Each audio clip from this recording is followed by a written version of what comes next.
Satyabama Institute of Science and Technology, Chennai and Sriperumbudur.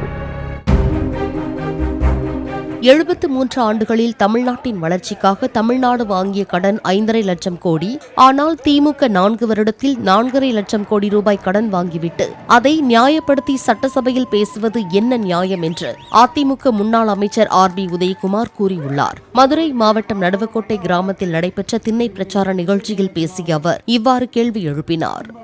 இந்த 4 வருஷத்துல வாங்கிட்டு இந்த கிராமத்துல சொல்லுவாங்க, டேய் தம்பி அவங்க பேசாதடா, ஏன்னு அவன் கடப்பாறையை முழுங்கிட்டு கசாயத்தை கேட்பான்டான், அந்த அளவுக்கு பயங்கரமான ஆளுன்னு.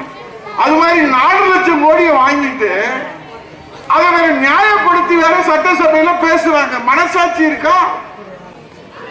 1 லட்சம் பில்லியன் டாலர் தமிழ்நாட்டிலே பொருளாதாரத்தை உருவாக்கும் என்று சொன்ன முத்துவேல் கருணாநிதி ஸ்டாலின் இந்த 4 ஆண்டுகளிலே தமிழ்நாட்டை 10 லட்சம் கோடிக்கு கடனிலே தள்ளி மூழ்கடித்திருக்கிறார் என்று சொன்னால் என்ன நிர்வாகம் நீங்க செய்கிறீங்க? Satyabama Institute of Science and Technology, Chennai and Sriperumbudur. Play store மற்றும் ஆப் ஸ்டோரில் இருந்து பாலிமர் செயலியை QR கோடு மூலம் பதிவிறக்கம் செய்யுங்கள். செய்திகளை உடனுக்குடன் பெறுங்கள்.